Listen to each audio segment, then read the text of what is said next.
Hi there, my name is Henry Zelenak, and in this video I'm going to be showing you how to create the reverb blending effect of iZotope's new reverb plugin, Neoverb. So if you think about the UI of Neoverb, it's got this triangle on it, and it's got a little dot in the middle that controls the respective amounts of each of these three reverb sounds that correlate with each corner of the triangle.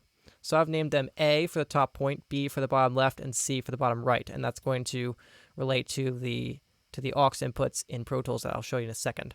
So as you increase A, it decreases B and C. As you increase C, it decreases A and B, and so on and so forth. So that's the principle. That's what we're trying to create in Pro Tools. And I'm going to show you how to do that with just instrument tracks, audio tracks, aux inputs, and default stock plugins. So we're going to go over here, and I've set up the whole thing here already, and it looks like a big mess, but it gets more simple as you get to understand it. So I've got my audio track here. It's a piano track.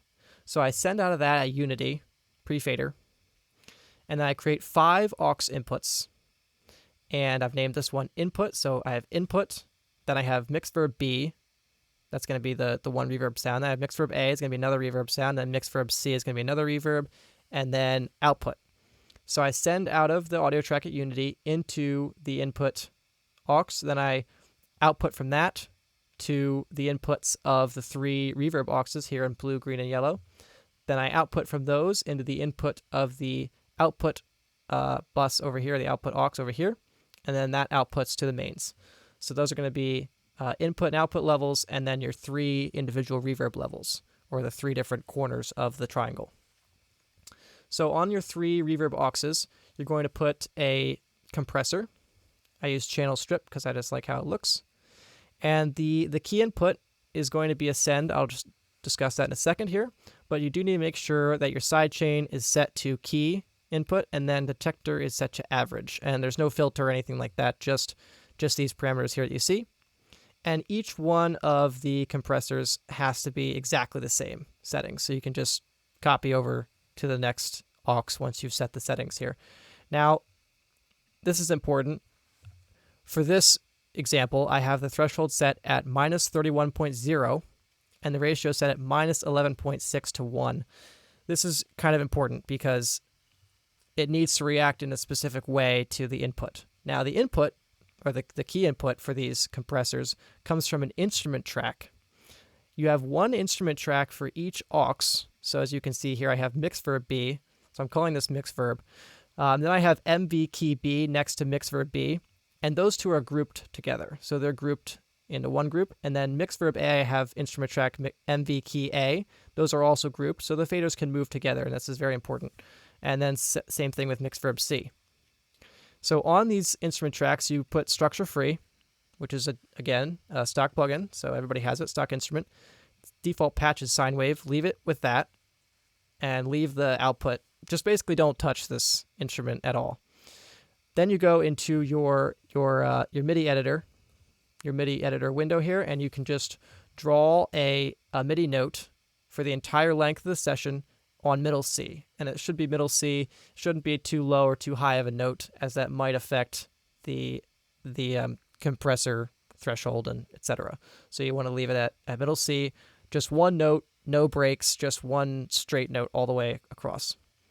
Now, there's no output for these instrument tracks, but there are 2 sends. And as you might have guessed, these 2 sends correlate to the key inputs for the compressors. So as you can see here, on MV key B, I have a send that says MV key A, and that's at Unity, and it has to be post fader so that the fader affects it. And then I have another one that says MV key C, and this is going from B, right? So then on the instrument track MV key A, I have a send that says MV key B, of course, and then one for MV key C. So between MV key B instrument track and MV key A instrument track, I have 2 sends going to C. So they're both going to MV key C, or both going to the key input of the compressor that's on the aux track for mixed verb C.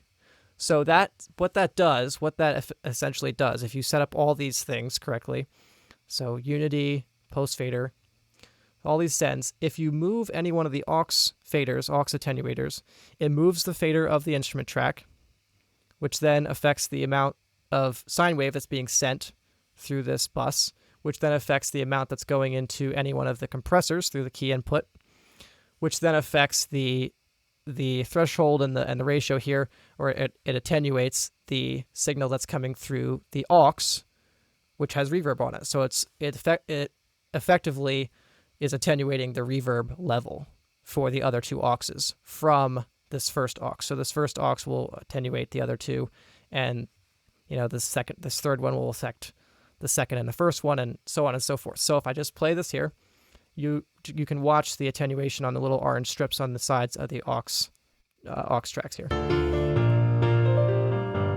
So if they're at unity, then the dot is in the middle. There's equal amounts of all the reverbs. If I turn this one down, the other two get louder. If I turn this one down, if I turn two of them down,